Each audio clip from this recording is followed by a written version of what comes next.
let us discuss Lee-Chatelier principle, isn't it? Now let me know everybody, the screen is visible to you and I am audible to you.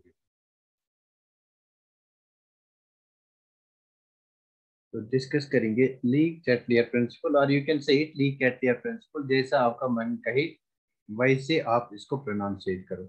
ली-चैटलियर principal,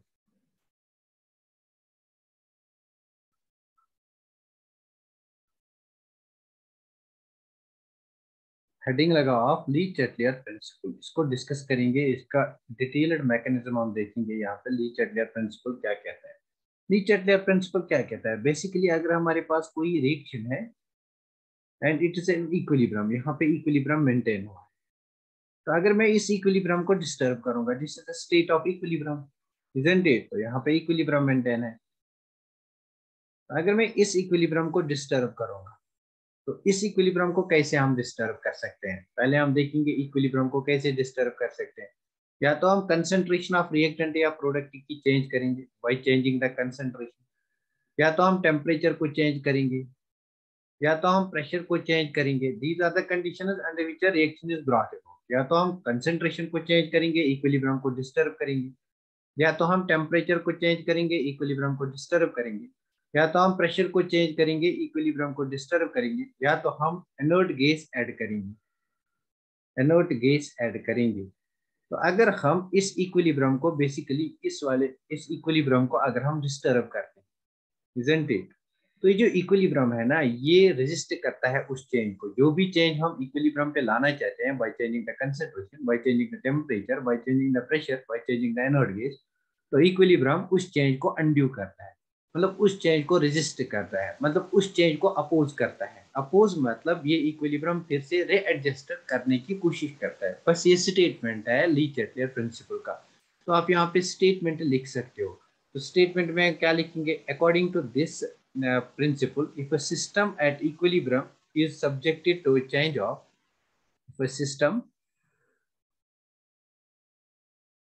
if a system at equilibrium is subjected to change of, is subjected to change of concentration, अगर concentration change करेंगे और temperature change करेंगे और क्या change करेंगे, pressure change करेंगे और क्या चेंज करेंगे, नोबल गैस ऐड करेंगे और एडिशन ऑफ नोबल गैस। तो यहाँ पे चेंज नहीं लिखेंगे, एडिशन ऑफ नोबल गैस लिखेंगे। नोबल गैस नहीं, inert gas, not noble gas, inert gas, not noble. Inert gas लिखना, noble gas is something different from that of inert. अगर हम किसी भी सिस्टम एट इक्विलिब्रियम को चेंज करेंगे by changing the concentration, by changing the temperature, by changing the pressure, by addition of inert gas, तो what will happen, जो equilibrium है it will be shifted in such a way so as to nullify the change. The equilibrium shifts in such a way, the equilibrium adjusts or shifts in such a way to readjust that change, to nullify that change, to nullify that change, उस change को nullify करेगा। ये है statement ली-चैटलियर principal का। इस statement का हम discussion आप करेंगे। मतलब ये स्टेटमेंट क्या कहता है, मेरे पास कोई सिस्टम है एट इक्विलिब्रियम, मतलब मैंने आपको कहा था ये मेरे पास एक कंटेनर है, इस कंटेनर में यहाँ तक मेरे पास वाटर लेवल, isn't it? पहली वाली डायग्राम जो पहले दिन मैंने बताया, isn't it? या मैं आपको यहाँ पे दिखा सकता हूँ, ये वाली डायग्राम, ये जो यहाँ पे है, तो ये डायग्राम, यहाँ से कोई टैप में नहीं है, टैप नल।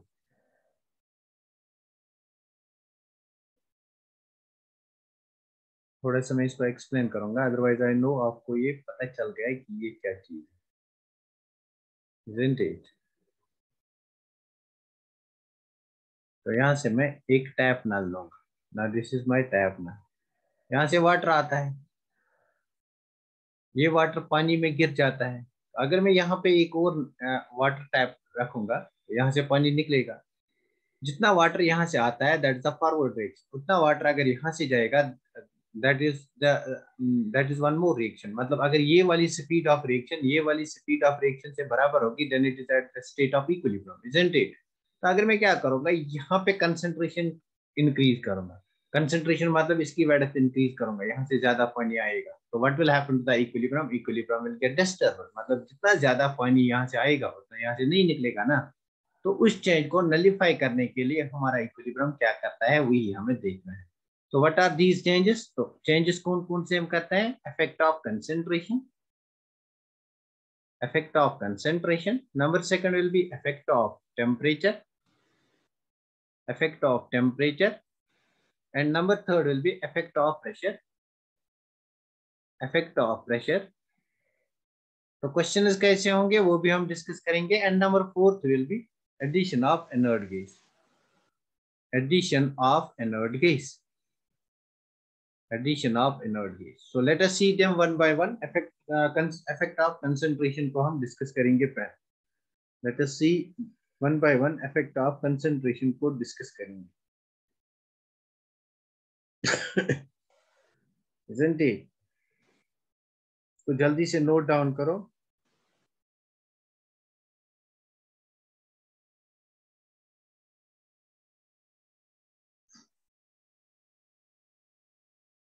आई होप कि आपने इसको नोट डाउन किया होगा। Now let us study effect of change of concentration. तो फर्स्ट टाइप ऑफ इफेक्ट हम स्टडी करेंगे, that is change of concentration. बहुत ही इजी है चेंज ऑफ कंसंट्रेशन। तो देखो मेरे पास कोई इक्विलिब्रियम है, let me take this type of equilibrium. मेरे पास ए गैसियस मॉलिक्यूल है प्लस बी मॉलिक्यूल है, they are in equilibrium with each other, they give me C and D.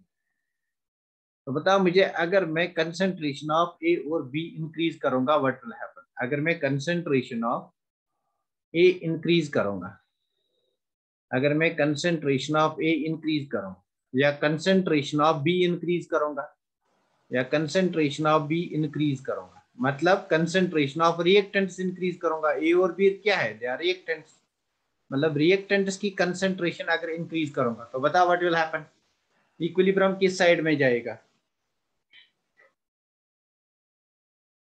Equilibrium किस साइड में जाएगा बताओ मुझे। देखो ये जो फॉरवर्ड रिएक्शन होती है ना, basically how the reaction takes place, जो भी मेरे पास रिएक्टेंट मॉलिक्यूल्स होते हैं, reactants, how the reaction takes place, जो मेरे पास रिएक्टेंट मॉलिक्यूल्स हैं A and B, they react together, मतलब इनके बीच में कोलिजन्स होते हैं। तो these collisions lead to the product formation, यहाँ पढ़ते हैं collision theory in kinetics, isn't it. तो अगर मैं इनकी कंसंट्रेशन बढ़ाऊंगा, रिएक्टेंट्स की कंसंट्रेशन बढ़ाऊंगा, तो what will happen, number of effective collisions will increase, isn't it? Number of effective collisions will increase. तो अगर number of effective collisions increase होगा तो कौन सी रिएक्शन ज्यादा होगी, product formation will be more. मतलब अगर आप कंसंट्रेशन ऑफ रिएक्टेंट्स को इंक्रीज करोगे तो what will happen, product formation reaction will proceed in the forward direction. A और बी की कंसंट्रेशन इंक्रीज करेंगे तो reaction will proceed in the forward direction. यहाँ पे हम लिखेंगे reaction will proceed in the forward direction.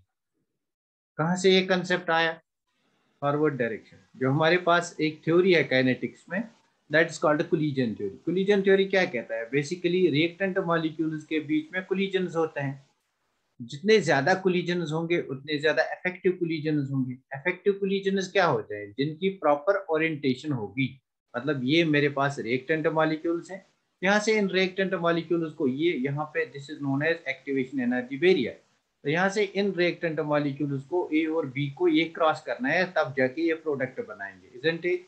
अब ये क्यों क्रॉस करेंगे, बिकॉज इनके बीच में कोलिजन्स होते हैं, बिकॉज ऑफ दोज कोलिजन्स, उनमें से कुछ कोलिजन्स इफेक्टिव कोलिजन्स होंगी जो इस बैरियर को क्रॉस करेंगे, जो प्रोडक्ट फॉर्मेशन करेंगे, इजंट इट।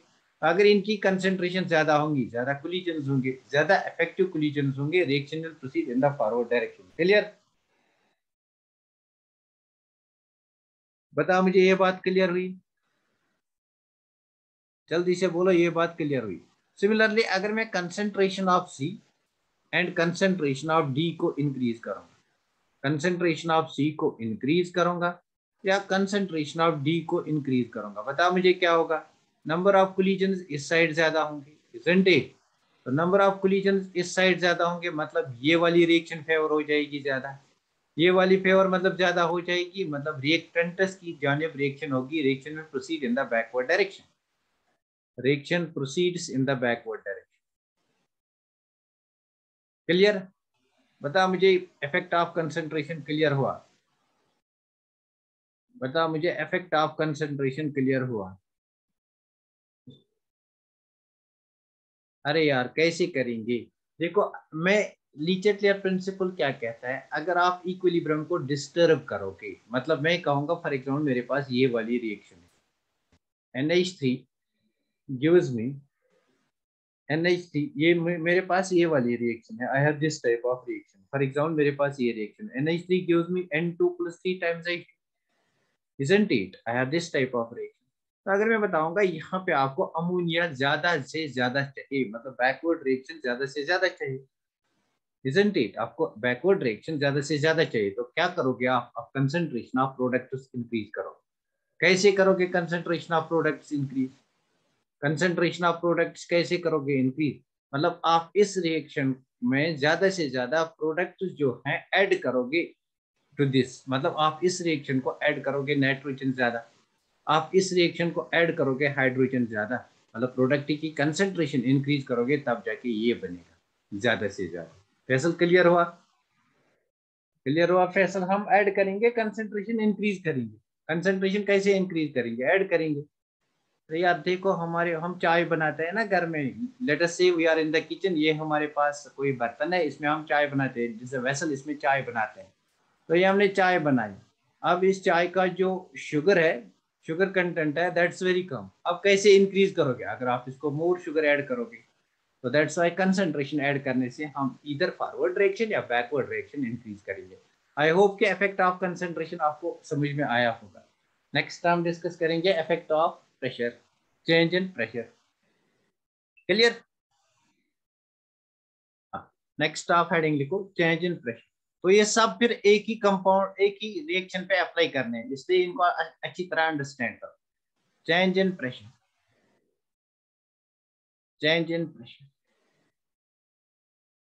अगर मैं प्रेशर को चेंज करूंगा एट इक्विलिब्रियम, प्रेशर से इक्विलिब्रियम को डिस्टर्ब करूंगा, तो what will happen because of change in pressure? Late us से दिस इज अ कंटेनर, ये हमारे पास कंटेनर है, isn't it? Let us say इसमें कुछ मॉलिक्यूल्स हैं, these are the molecules in the container, isn't it?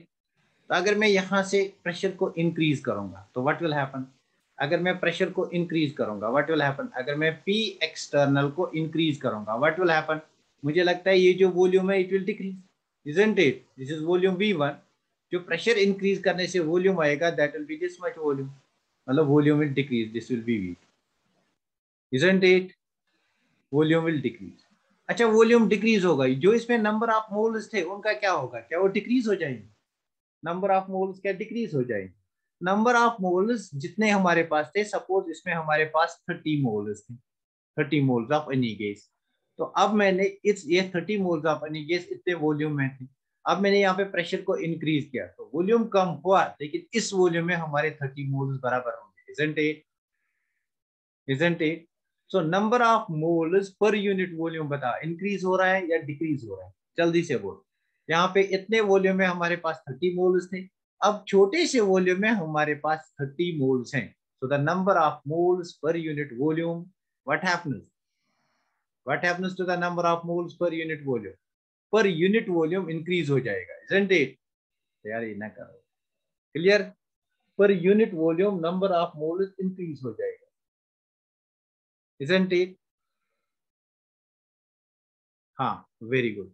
तो देखो अगर मैं प्रेशर को इंक्रीज करूंगा तो प्रेशर इंक्रीज करने से क्या होगा? वॉल्यूम डिक्रीज होगा, but number of moles, number of moles per unit volume that will increase, isn't it? ये बात सबको समझ में आ गई? हाँ फिर से बताऊंगा, देखो मेरे पास ये एक कंटेनर है, ये एक कंटेनर है, इसमें सपोज मेरे पास जो वॉल्यूम ऑक्यूपाई किया है गैस मॉलिक्यूल ने, दैट इज दिस वॉल्यूम। तो इस वॉल्यूम में मेरे पास 100 मोल्स, 100 मोल्स। अब मैं एक्सटर्नल प्रेशर को इंक्रीज कर रहा हूँ, तो वॉल्यूम इन्होंने ऑक्यूपाई किया है, लेट अस से V1 वॉल्यूम, लेट अस से V1 के बदले हम लिखेंगे इन्होंने 10 ml वॉल्यूम ऑक्यूपाई किया है।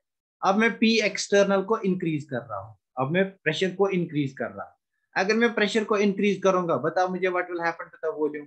प्रेशर को इंक्रीज करेंगे what will happen to the volume? Volume will decrease, isn't it? मतलब आपको वॉल्यूम इतना आ जाए। ये जो आपके 100 मोल्स थे ये 10 ml में थे, अब हमारे पास जो वॉल्यूम है दैट इज 2 ml।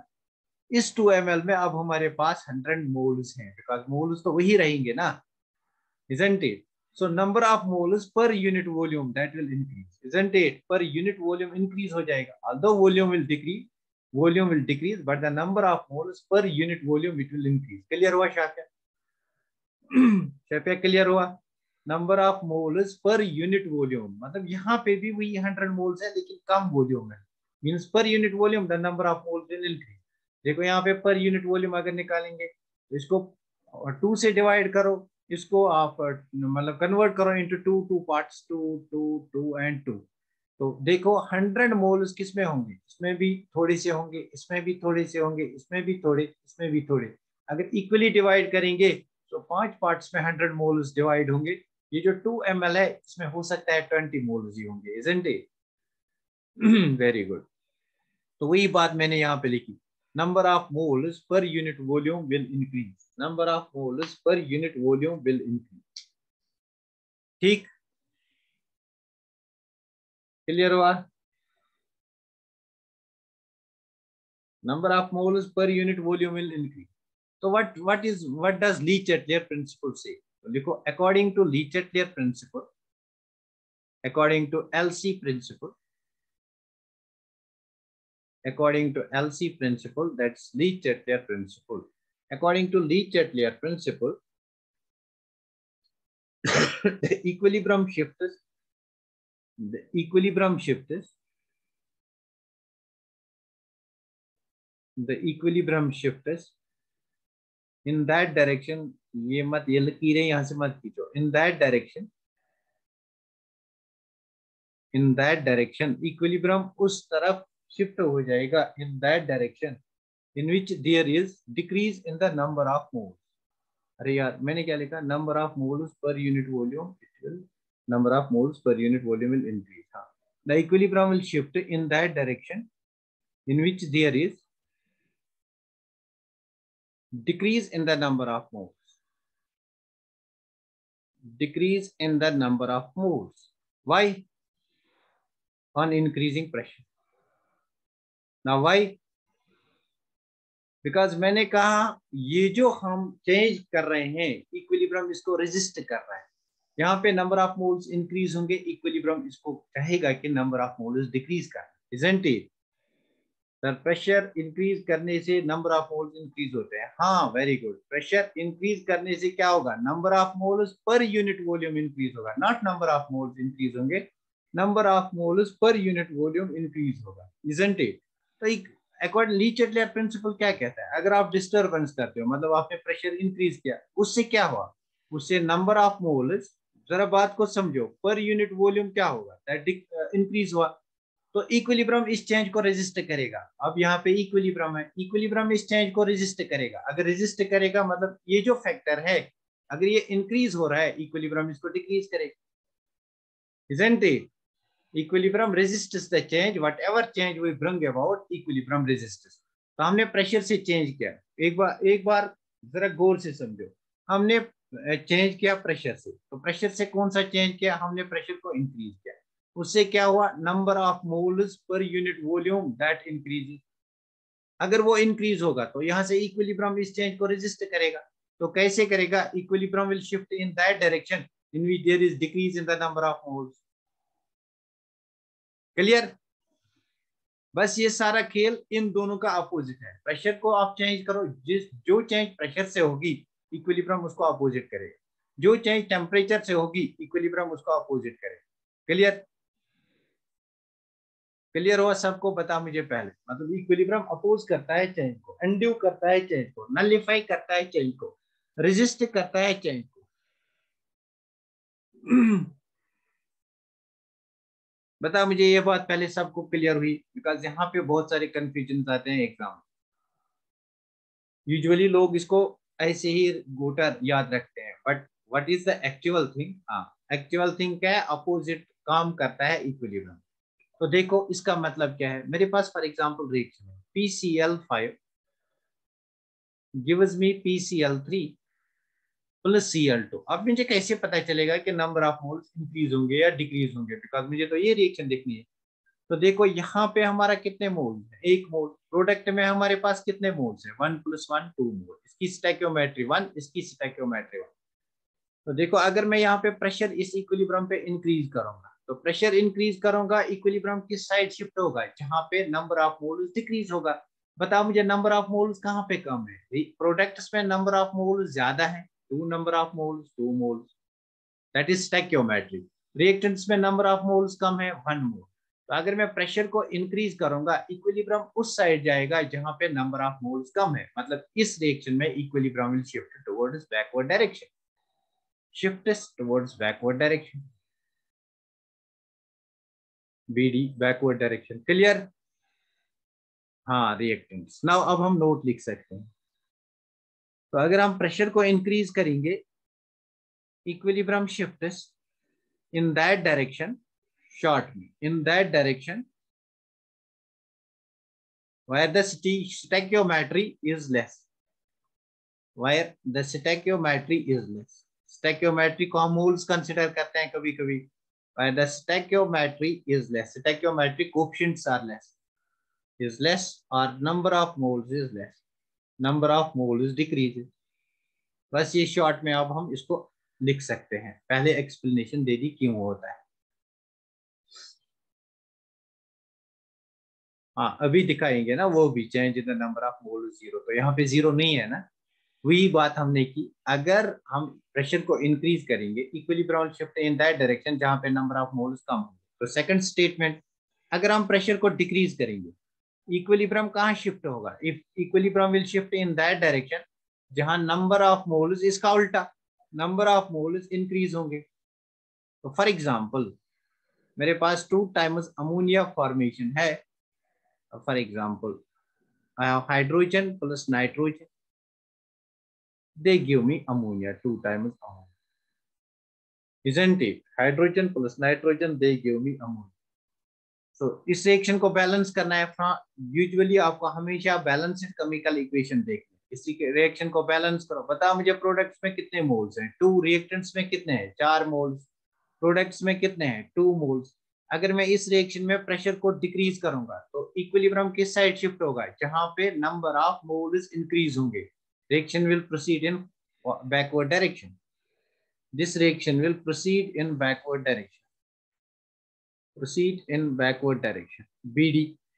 अगर मैं यहाँ पे प्रेशर को इंक्रीज करूंगा, reaction will proceed in what direction, अगर प्रेशर को इंक्रीज करूंगा, रिएक्शन उस साइड जाएगी जहां पे नंबर ऑफ मोल्स कम है, मतलब फॉरवर्ड डायरेक्शन। अगर प्रेशर को इंक्रीज करूंगा, reaction will proceed towards forward direction. यहां तक क्लियर हुआ?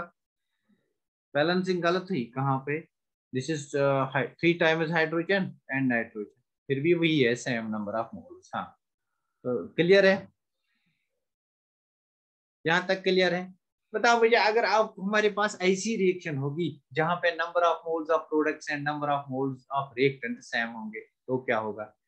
अगर number of moles of product same होंगे तो क्या होगा? तो फॉर एग्जाम्पल अगर डेल एन जी 0 होगा, for example H2 plus I2 gives me twice HI, gases की बात करते हैं। तो अगर डेल एन जी 0 होगा तो क्या होगा? Pressure has no effect, pressure has no effect, because pressure का इफेक्ट कब होता है? When there is change in the number of moles. तो यहाँ पे आपका डेल एन जी 0 है, there is no change in the number of moles, therefore this is important. सबसे ज्यादा ये इंपॉर्टेंट है, ये एग्जाम में आता है। क्लियर? क्लियर? क्लियर हुआ? There is no effect. Clear हुआ फैसला? इफेक्ट ऑफ प्रेशर सबको समझ में आ गया, एक्चुअल कहानी क्या होती है? आई होप कि सबको समझ में आया एक्चुअल कहानी क्या होती है। जो भी हम यहाँ से चेंज करेंगे, इक्विलिब्रियम उसको अपोजिट करेगा। जो भी हम यहाँ से चेंज करेंगे, उस इक्विलिब्रियम उसका अपोजिट करेगा, इजंट इट? हाँ, इसको नोट डाउन करो जल्दी से। हमने इफेक्ट ऑफ प्रेशर को डिस्कस किया, change in concentration, change in temperature को डिस्कस करें। This is too easy. हो गया? लेट मी नो ये हो गया।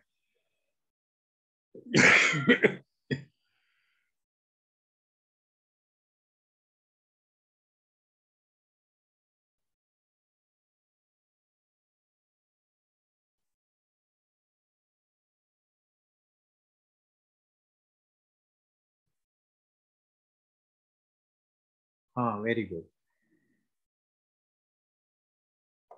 Very good.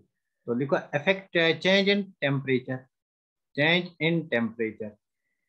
तो on the basis of temperature we have two types of reactions, exothermic reactions, endothermic reactions।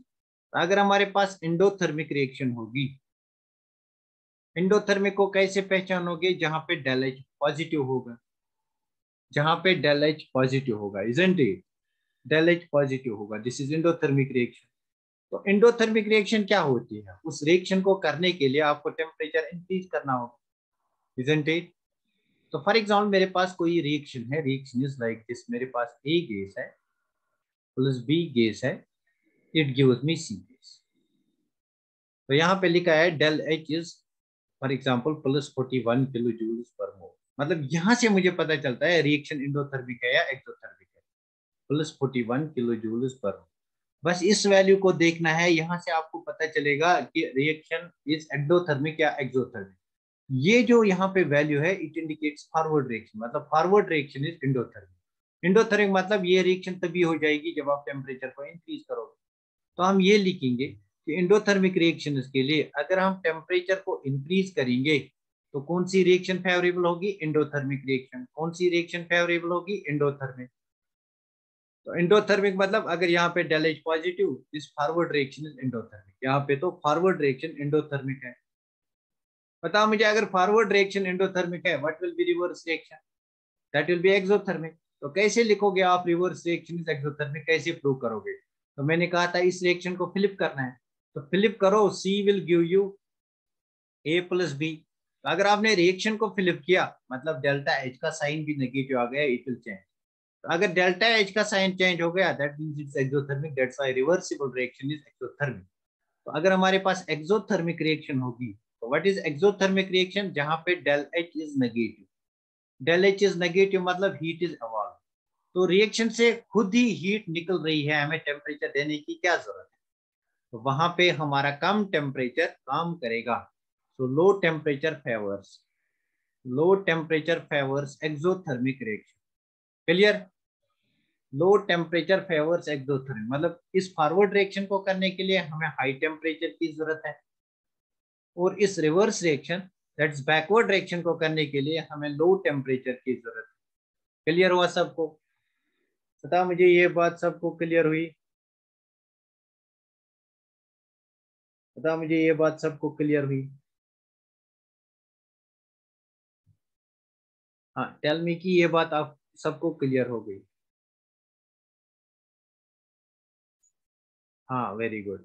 मतलब ऐसे याद रखो, this is A, it gives B, process at equilibrium, this is gaseous, this is gaseous, del H is given, it is for example plus x kilocalories per mole।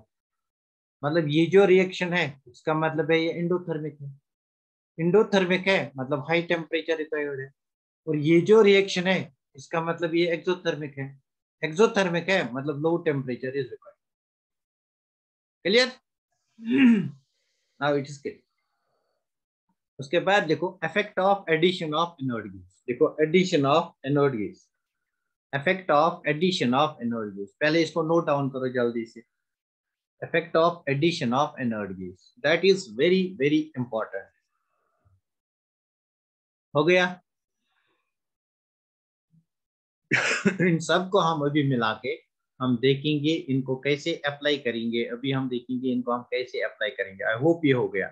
तो लिखो effect of addition of inert gas, addition of inert gas. Inert gas क्या होता है? What is inert gas? It is not कि inert gas आपका सिर्फ noble gas ही होगा। Inert gas उस गैस को कहते हैं जो आपके रिएक्शन मिक्सचर से कंबाइन नहीं होता है। कोई भी गैस जो आपके रिएक्शन मिक्सचर से कंबाइन नहीं होता है that's known as inert gas. मतलब जिसके आपके आयन, जिसके आप जिस जो रिएक्शन मिक्सचर से मिलता जुलता नहीं है तभी वो उससे कंबाइन नहीं होगा ना, anode gas, isn't it?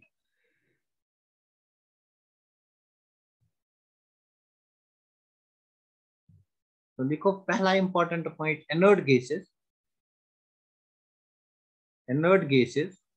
do not react with do not react with either reactants or products, either reactants or products, मतलब जो एनोड गैस होगा that will not react with reactant और प्रोडक्ट। फॉर एग्जांपल मेरे पास कोई reaction है A plus B gives C plus D, तो अगर मैं यहाँ पे कोई भी गैस ऐड करूंगा, कोई भी gas for example E gas add करूंगा, G गैस ऐड करूंगा, F गैस ऐड करूंगा, कोई भी गैस ऐड करूंगा that should not chemically combine with A B C D, उसको कहते हैं anode gas. It is not कि ये आपका ग्रुप 18 का एलिमेंट है।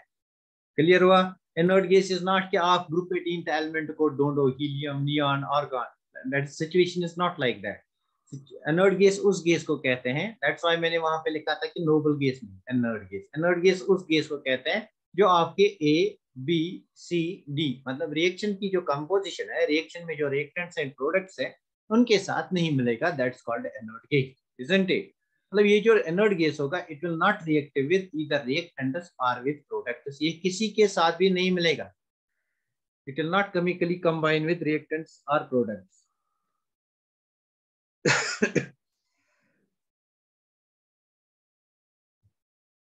अगर ये नहीं मिलेगा तो क्या करेगा? नहीं मिलेगा मतलब अगर ये रिएक्टेंट के साथ नहीं मिलेगा, मतलब इसके साथ नहीं मिला, इसके साथ नहीं मिला, इसके साथ नहीं मिला, इसके साथ नहीं मिला, यहाँ भी नो, यहाँ भी नो, यहाँ भी नो, यहाँ भी, क्या ए के नंबर ऑफ मोल चेंज हो जाएंगे एनोड गैस ऐड करने से? क्या बी के नंबर ऑफ मोल चेंज हो जाएंगे? क्या सी के नंबर ऑफ मोल चेंज हो जाएंगे? क्या डी के नंबर ऑफ मोल चेंज हो जाएंगे? बता मुझे। इनके नंबर ऑफ मोल चेंज नहीं हो जाएंगे। वाई? बिकॉज जब ये रिएक्ट ही नहीं करता है तो हम लिखेंगे इसकी वजह से क्या होता है, no change in the number of moles of, no change in the number of moles of, in the number of moles of reactants and products, reactants and products, total moles पे फर्क आएगा बट रिएक्टेंट्स और products के moles पे कोई फर्क नहीं आएगा। हाँ, this is second important thing, अगर हम एनोड गैस को ऐड करेंगे, ये चीजें अगर समझ में आएंगे तभी हमें एनोड गैस का इफेक्ट समझ में आएगा। तो क्या करेगा inert gas? Addition of inert gas increases, क्या इंक्रीज करेगा? Total number of it increases to, देखो अब यहाँ पे आप एनोड गैस ई ऐड कर रहे हो, when the process at equilibrium, equilibrium पे हमारे पास अब नंबर ऑफ मोल्स ऑफ ई के भी हैं, isn't it? although number of moles of A change नहीं होंगे, number of moles of B change नहीं होंगे, सी चेंज नहीं होंगे, डी चेंज नहीं होंगे, but there can be addition number of moles of E, isn't it? तो हम लिखेंगे it increases the total number of moles, it increases the total number of moles in the system, increases total number of moles in the system, in the system। Clear? पता है ये तीन बातें सबको clear हुई? मतलब जब आप एनोड गैस को ऐड करोगे it will not react with either reactants और प्रोडक्ट, जब रिएक्ट नहीं करेगा तो इसके नंबर ऑफ मोल्स पे कोई इफेक्ट नहीं होगा, इस पे भी कोई इफेक्ट नहीं, इस पे भी नहीं, इस पे भी नहीं, बट ओवरऑल क्या करेगा? Increase in the total moles of the system. पहले हमारे सिस्टम में 1 2 3 4 मोल्स थे, अब एनोड गैस आ गया 5 बन गए, isn't it? तो एनोड गैस का अगर हमें इफेक्ट देखना है, एनोड गैस का इफेक्ट जब हम देखते हैं, एनोड गैस का इफेक्ट जब हम देखते हैं, it is described at two condition. एक होता है at constant volume, at constant volume, और एक होता है at constant pressure, at constant pressure. At constant volume मतलब क्या है? Del V is equal to zero. At constant pressure का मतलब क्या है? Del P is equal to zero. तो डिस्कस करेंगे एट कांस्टेंट वॉल्यूम क्या होगा और एट कांस्टेंट प्रेशर क्या होगा। इसको नोट डाउन करो जल्दी से, हम नेक्स्ट पेज लेंगे वहां पे हम डिस्कस करेंगे एट कांस्टेंट वॉल्यूम क्या होगा effect of inert gas, and eight constant pressure क्या होगा इफेक्ट ऑफ इनर्ट गैस, जो है ये किसके बराबर होगा? Partial pressure will be equal to number of moles of A divided by volume per unit volume, isn't it? Number of moles of A divide by volume. इसकी PB की concentration number of moles of B divide by volume, this will be equal to number of moles of C divide by volume, number of moles of D divide by volume. This is in absence of inert gas, this is in absence of inert gas. अब मैं यहाँ पे anode gas add करता हूँ, अब मैं यहाँ पे एनोड गैस ऐड करता हूँ। तो बता मुझे, अगर मैं एनोड गैस ऐड करूंगा क्या पी टोटल इंक्रीज होगा? लेट मी से कि एनोड गैस मैंने ई ऐड किया, आई एडेड एनोड गैस ई, ये मैंने ऐड किया। बता मुझे ये जो पी टोटल है, क्या इस पी टोटल पे फर्क पड़ेगा? इस एनोड गैस का भी कुछ ना कुछ पार्शियल प्रेशर होगा ना, जो टोटल प्रेशर होगा that will be N A divide by V plus N B divide by V plus N C divide by V plus N D divide by V plus N E divide by V. मतलब partial total pressure जो है that will increase, isn't it? अगर मैंने inert gas को add किया total pressure increase हो गया, isn't it? अगर टोटल प्रेशर इंक्रीज हो गया, अगर टोटल प्रेशर इंक्रीज हो गया मतलब total pressure P total increase. अगर हमने क्या किया, एनोड गैस ई को ऐड किया, एनोड गैस को ऐड किया, where E is our inert gas जिसको हमने यहाँ पे लिया है, दिस इज एनोड गैस, तो टोटल प्रेशर इंक्रीज हो गया। Now you know that P V is equal to N R T, isn't it? तो देखो यहाँ पे जब भी हम एनोड गैस को ऐड करते हैं we add it at constant temperature, so इस चीज को कांस्टेंट रखो, आर इज कांस्टेंट। तो जब मैंने एनोड गैस को ऐड किया, बता मुझे क्या नंबर ऑफ मोल्स इंक्रीज हुए? टोटल नंबर ऑफ मोल्स, हाँ total number of moles increase हुए, that's number of moles of inert gas. तो अगर total number of moles increase हुई है, प्रेशर को मैंने कांस्टेंट माना है because I am dealing at constant pressure, तो मैं लिखूंगा total number of moles increase हो गए, that means it is directly proportional to V, मतलब वॉल्यूम भी इंक्रीज हो गया, इजंट इट? बता मुझे ये बात क्लियर हुई? दैट मींस वॉल्यूम भी इंक्रीज हो गया, इजंट इट? Isn't it? बता ये बात क्लियर हुई सबको? वॉल्यूम भी इंक्रीज हो गया, वॉल्यूम भी इंक्रीज हो गया। हाँ, PV is equal to NRT, मैंने मतलब इक्विलिब्रियम में अप्लाई किया गैसियस स्टेट को, यहाँ पे गैसियस स्टेट को अप्लाई किया सिर्फ अंडरस्टैंड करने के लिए, अदरवाइज आपको याद रखना है, वो खुद भी आपको याद रहेगा जो मैं बात कहूंगा। तो अगर यहाँ पे वॉल्यूम इंक्रीज होता है, बता मुझे इक्विलिब्रियम क्या करेगा? इक्विलिब्रियम उस साइड जाएगा जहाँ पे वॉल्यूम डिक्रीज होगा, जहाँ पे वॉल्यूम डिक्रीज होगा मतलब नंबर ऑफ मोल्स डिक्रीज होंगे, इजंट इट? Isn't it? मतलब अगर आप एनोड गैस को ऐड कर रहे हो, अगर आप एनोड गैस को ऐड कर रहे हो eight constant pressure, at constant pressure, तो बता मुझे इक्विलिब्रियम किस डायरेक्शन में शिफ्ट होगा? बता मुझे इक्विलिब्रियम किस डायरेक्शन में शिफ्ट होगा अगर आप एनोड गैस को ऐड कर रहे हो eight constant pressure, anode gas को ऐड कर रहे हो एट कांस्टेंट प्रेशर, बता मुझे इक्विलिब्रियम? तो यहाँ पे ये वॉल्यूम को इंक्रीज करेगा मतलब नंबर ऑफ मोल्स को इंक्रीज करेगा, isn't it? Number of moles अगर जीरो होंगे तब कोई इफेक्ट नहीं होगा, तो in case del N G is equal to zero तब कोई इफेक्ट नहीं होगा, मतलब यहाँ पे नो इफेक्ट होगा। तो इफेक्ट इन दो के केस में होगा, इधर दिस और this, isn't it? Effect in दो के केस में होगा, इजंट इट? तो what will happen, what will happen, यहाँ पे क्या होगा? बता मुझे यहाँ पे क्या होगा? अब कॉमन सेंस लगा, यहाँ पे बता क्या होगा अगर डेल एन जी ग्रेटर, अच्छा यहाँ पे नहीं, यहाँ पे डेल एन जी जीरो है। अगर del N G greater than zero है, अगर del N G greater than zero है then forward reaction will take place, I will show you how.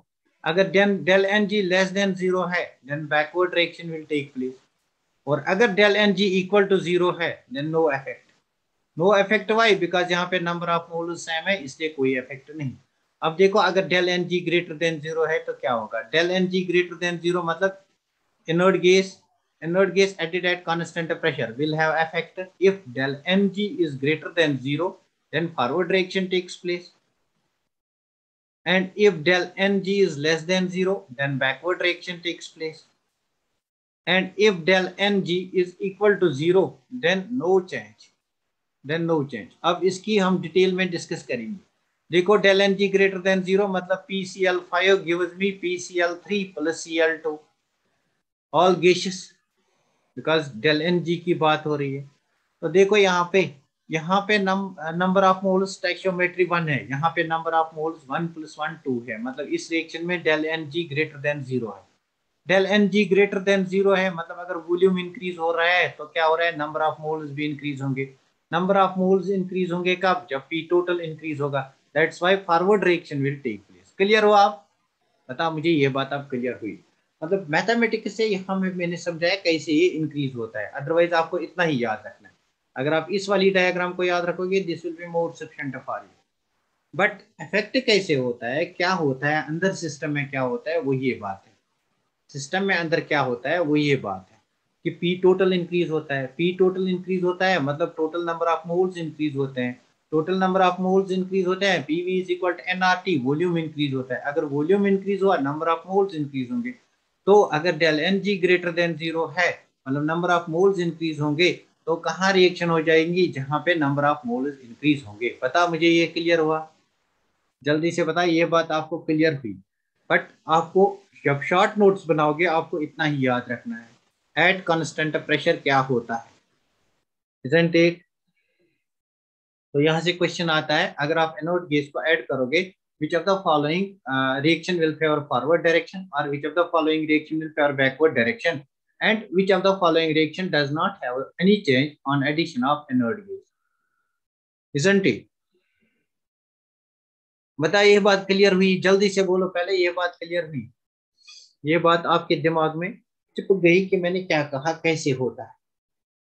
Basically जब एनोड गैस ऐड करेंगे तो number of moles in the system that will increase, number of moles increase होंगे तो what will happen, P total will increase. P total increase होंगे तो apply करेंगे PV is equal to NRT, तो वहां से हमें पता चलेगा क्या होता है। हाँ चिपक गई, वेरी गुड, वेरी गुड। अब मुझे बता एट कांस्टेंट वॉल्यूम क्या होगा। एट कांस्टेंट वॉल्यूम, अगर वॉल्यूम ही कांस्टेंट है, अगर वॉल्यूम ही कांस्टेंट है तो इस एन का कौन सा इफेक्ट पड़ेगा? कुछ भी इफेक्ट नहीं पड़ेगा, नो इफेक्ट होगा। हाँ, तो at constant volume addition will have no effect, it will have no effect. इसको नोट डाउन करो, इसको मैं एक शॉर्ट नोट बनाऊंगा जो आप लिखोगे अपनी कॉपी पे, एक शॉर्ट नोट बनाऊंगा जो आप अपनी कॉपी पे नोट डाउन करोगे। तो दैट्स वाई कल मैंने कहा था इसको मैं समझाऊंगा by using Le Chatelier principle. हाँ, partial pressure will remain same जब हमारा वॉल्यूम सेम रहेगा, कांस्टेंट वॉल्यूम होगा। हो गया? Are you done with it? ये हो गया इसका, इसको आपने नोट डाउन किया?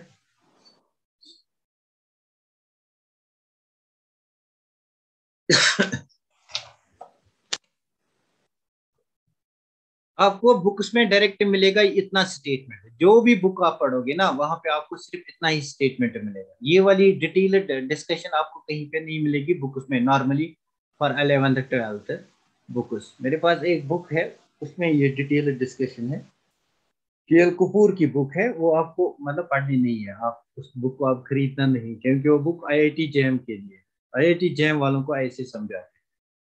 क्लियर? पता मुझे, ये आपने नोट डाउन किया? I move to the next page. तो लिखो एडिशन ऑफ एनोड गैस, अगर हम एट कांस्टेंट वी ऐड करेंगे, एट कांस्टेंट वी मतलब del V is equal to 0, तो यहाँ पे नो चेंज, कुछ भी हो जाए यहाँ पे नो चेंज। लेकिन एट कांस्टेंट पी अगर del P is equal to 0 पे करेंगे तो तीन बातें हो सकती है ना, वो गी दो बातें हो सकती है, यहाँ पे तीन बातें हो सकती है। isn't it? सनम तेरे इनकार की। अच्छा, del N G is equal to 0, no effect. Del N G is greater than 0, forward reaction. Del N G is less than 0, backward reaction. बस काम खत्म, backward reaction. This is addition of inert gas, इतना ही आपको याद रखना है, addition of inert gas. Exam में जब जाओगे आपको याद पड़ आना चाहिए कि नहीं, दो बातें नहीं हो सकती है, तीन बातें हो सकती है, इजंट इट? दो बातें नहीं, तीन बातें हो सकती है। तो लेट अस सी एप्लीकेशन, अब इस प्रिंसिपल की एप्लीकेशन देखते हैं। एप्लीकेशन, अगर आपको इतना समझ में आया तभी हम एप्लीकेशंस देखेंगे। Application number first on physical equilibrium. मेरे पास वाटर है, मतलब water exists in three phases, तो मेरे पास आईएस है, ice is solid. it changes into liquid, it changes into water liquid, water liquid. तो आपको बताना है फॉरवर्ड प्रोसेस जो है, ये जो प्रोसेस है forward process, this process is favourable by which condition. Number first, यहाँ पे हमें क्या क्या करना है। नंबर सेकंड, नंबर थर्ड, अगर हमें मोर वाटर बनाना है तो क्या करना है। तो let me take high temperature, low pressure, high temperature, high pressure, low temperature, low pressure, low temperature, high pressure. बताओ मुझे कौन सा ऑप्शन करेक्ट है। बताओ मुझे कौन सा ऑप्शन करेक्ट है। ऑप्शन नंबर वन, मुझे नहीं लगता है option number one will be the correct option. C, देखो यहाँ पे जो आईएस है, this is in solid form, this is in liquid form. बताओ मुझे वॉल्यूम किसका ज्यादा है। क्या आईएस सॉलिड का वॉल्यूम ज्यादा है या लिक्विड का। क्या आईएस सॉलिड का वॉल्यूम ज्यादा है या लिक्विड का। आईएस अगर सॉलिड फॉर्म में होगा उसका वॉल्यूम ज्यादा होता है। आपने कभी किसी यूटेंसिल में आयन आईएस नहीं भरा है। हाँ, आईएस का ज्यादा होगा वॉल्यूम। तो यहाँ से जब यहाँ जाते हैं, what happens, decrease in the number of moles, मतलब वॉल्यूम डिक्रीज होता है, इजंट इट। वॉल्यूम डिक्रीज होता है तो हमने कहा था high pressure favours that direction where there is decrease in volume, decrease in the number of moles, isn't it। तो फॉरवर्ड डायरेक्शन को हाई प्रेशर फेवर करेगा। अब बताइए प्रोसेस एंडोथर्मिक है या एक्सोथर्मिक है। Del H is not given. Four का फंडा, हाँ फोर का फंडा, इसमें फोर का फंडा हो। बताओ मुझे ये प्रोसेस एंडोथर्मिक है या एक्सोथर्मिक है। आपने यूटेंसिल में आइस लिया, आपको वाटर बनाना है, आपको इसको हीट करना है, मतलब दिस प्रोसेस एंडोथर्मिक, एंडोथर्मिक है। यहीं से लिखूंगा दिस इज एंडोथर्मिक, एंडोथर्मिक है मतलब हाई टेम्परेचर। तो फिजिकल इक्विलिब्रियम में देखो ये क्वेश्चन दो चार बार आया है, पूछा गया है ये क्वेश्चन। एंडोथर्मिक मतलब अगर एंडोथर्मिक है high temperature, number of moles मतलब वॉल्यूम डिक्रीज होता है high pressure, isn't it. so what will be the correct answer, the correct answer will be high temperature high pressure। let us take next question। तो यही बात अगर मैं यहाँ पे अप्लाई करूंगा, मेरे पास वाटर है, इट्स इन लिक्विड फॉर्म, मैं इस वाटर लिक्विड को चेंज करूंगा इनटू वाटर वेपर। बताओ मुझे ये जो प्रोसेस है, इज इट एंडोथर्मिक और एक्सोथर्मिक। तो पहली बात है कि वाटर को वेपर बनाते हैं, मतलब हम चाय बनाते हैं, पानी को बॉईल करते हैं, इट्स एंडोथर्मिक। मतलब एंडोथर्मिक है, दैट मीन्स इस रिएक्शन का डेलेज पॉजिटिव होगा, हाई टेम्परेचर होगा। हाई टेम्परेचर हमें अप्लाई करना पड़ेगा according to Le Chatelier principle, isn't it. Forward direction will be favoured by high temperature. What about pressure. अब मुझे बताओ वाटर लिक्विड का वॉल्यूम ज्यादा होता है या गैसेस का वॉल्यूम ज्यादा होता है।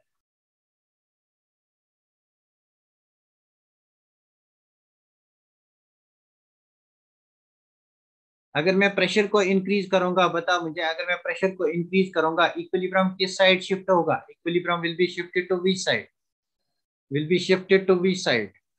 कौन ज्यादा वॉल्यूम ऑक्यूपाई करता है। जहां पे वॉल्यूम कम होगा, वॉल्यूम कहाँ पे कम होगा, लिक्विड में कम, equilibrium will shift in the backward direction. तो जो फॉरवर्ड डायरेक्शन है इसके लिए हमें प्रेशर कम होना चाहिए, isn't it. Pressure should be low. Clear हुआ।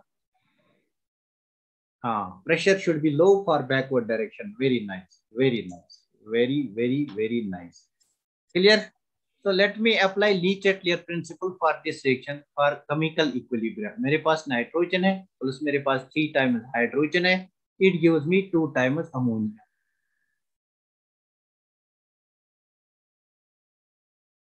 isn't it। तो यहाँ पे आप लिखो del H is equal to minus या प्लस लिखो 43.5 kilo calories kilo joules per मोल। तो बताओ मुझे ये जो रिएक्शन है it will be favoured by number first high temperature और लो टेम्परेचर। आप मुझे बताओ हाई टेम्परेचर और लो टेम्परेचर। देखो ये रिएक्शन एंडोथर्मिक है, देयरफॉर हाई टेम्परेचर। आपको बताना है more ammonia will be formed, formation of ammonia is governed by maximum formation of ammonia, मतलब फॉरवर्ड रिएक्शन कैसे होगी। नंबर सेकंड, कैसे ज्यादा होगा, जब हम concentration of reactants that's concentration of N2 and concentration of H2 increase करेंगे, तब भी हमारी फॉरवर्ड रिएक्शन होगी। अब देखो यहाँ पे नंबर ऑफ मोल्स 3 + 1 4 हैं, यहाँ पे नंबर ऑफ मोल्स 2 हैं, मतलब नंबर ऑफ मोल्स डिक्रीज होते हैं, therefore high pressure favours that side of the reaction where there is decrease in the number of moles, high pressure. अब मुझे बताओ फोर्थ, अगर मैं इनर्ट गैस को ऐड करूंगा, इनर्ट गैस को ऐड करूंगा, कहाँ कैसे ऐड करना है, del N G is equal to, बताओ मुझे, del N G is less than zero, isn't it? अगर del N G less than zero है तो कौन सी रिएक्शन होगी, बैकवर्ड रिएक्शन। अगर मैं इनर्ट गैस को ऐड करूंगा तो कौन सी रिएक्शन होगी, backward reaction. At constant pressure, inert gas at constant pressure, at constant pressure. अगर मैं इनर्ट गैस को ऐड करूंगा एट कांस्टेंट वॉल्यूम, ऐड करूंगा एट कांस्टेंट वॉल्यूम, अगर मैं इनर्ट गैस को ऐड करूंगा, if I add inert gas at constant volume, so what will happen, no change. At constant volume कुछ भी नहीं होगा। हाँ, वेरी गुड। आई होप कि अब सबको समझ में आ गया क्या होता है। अब कोई भी रिएक्शन आपको आएगी, इजंट इट? पता मुझे सबको ये आएगा, सबको कोई भी रिएक्शन आएगी, कोई भी रिएक्शन आपको सॉल्व करने आएगी, बता मुझे, सबको आएगी, कोई भी रिएक्शन होगी तो आपको आएगी सॉल्व करना। Can you solve any reaction based on any question based on Le Chatelier principle?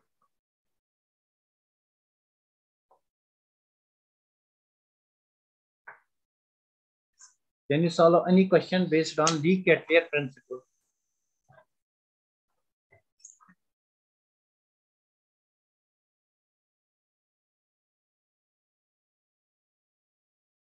हाँ, हाँ, वेरी गुड। मैं आपके ग्रुप में कुछ क्वेश्चंस डालूंगा, 10-12 क्वेश्चंस डालूंगा based on Le Chatelier principal, आप उनको ट्राई करना, जो नहीं बनेगा आपसे वो मुझे बताना, मैं I will try to solve that.